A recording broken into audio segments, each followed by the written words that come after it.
नमस्कार दोस्तों, हमने पिछली बार एनसी और कांग्रेस के रिश्ते में दरार देखी थी। एक छोटी सी राज्यसभा सीट को लेकर एनसी ने कांग्रेस को आंखें दिखा दी और कांग्रेस मजबूरी में चुप हो गई।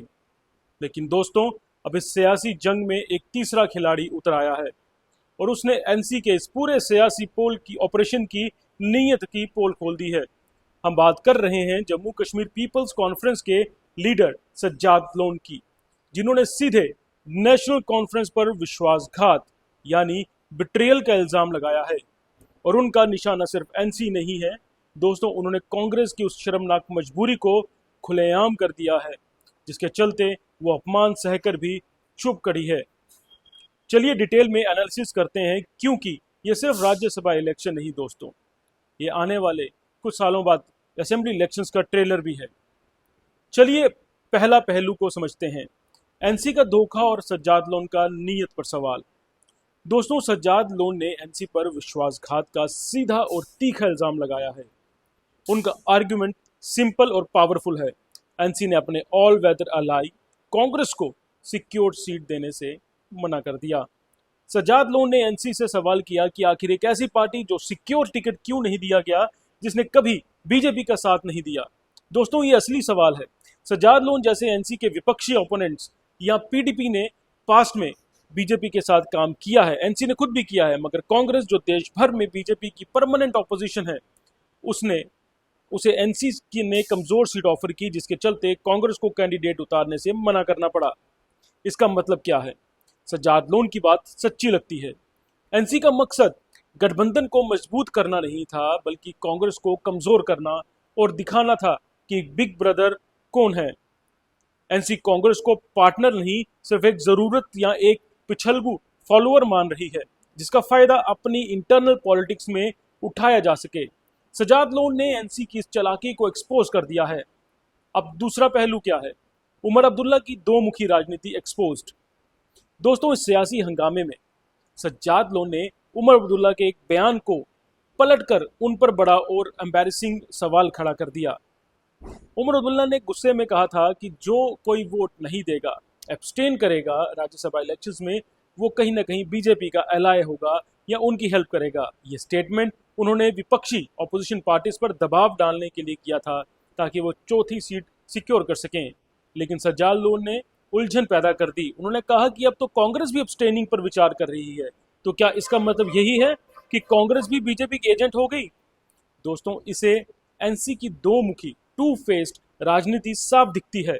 जब एनसी को वोट चाहिए था तो एब्सटेन करना देशद्रोह जैसा, और जब उनके एलाई को सीट नहीं मिली तो उनका एब्सटेन करना मजबूरी। सज्जाद लोन ने इस अपॉर्चुनिस्ट राजनीति को नाकाम कर दिया। उन्होंने घोषणा की, मैं नेशनल कॉन्फ्रेंस को कभी वोट नहीं दूंगा। यह सज्जाद लोन का सीधा मैसेज है कि वो एनसी की बदमाशी, एरोगेंस को सहने वाले नहीं हैं, और उन्होंने घोषणा करके एनसी के चौथे कैंडिडेट की जीत को बहुत मुश्किल बना दिया है। और आखिरी और तीसरा पहलू, गुमशुदा सियासी जमीन का सच, यानी the truth of Congress lost ground political. दोस्तों, ये सबसे दुखद और अहम पहलू है। सज्जाद लोन के बयान से हमारा पिछला एनालिसिस पूरी तरह साबित हो जाता है। कांग्रेस अपमान के बावजूद भी चुप है और वफादारी दिखा रही है। उन्हें सिक्योर सीट नहीं मिली, उन्हें धोखा मिला। उनके अब्सटेन करने पर एनसी के एलाई उनके लीडर को एजेंट टैग कर सकते हैं, फिर भी वो एनसी के खिलाफ खड़े नहीं हो रहा। क्यों दोस्तों? इसका सीधा जवाब है कि कांग्रेस जम्मू कश्मीर में सियासी जमीन लगभग खत्म हो चुकी है। कांग्रेस की कश्मीर वैली में उनका वोटर आधार पर है, जीरो हो चुका है। उनके पास सिर्फ 6 एमएलए हैं। सोचिए, 6 एमएलए के साथ वो आज की बीजेपी से अकेले लड़ने का ख्वाब भी नहीं देख सकती।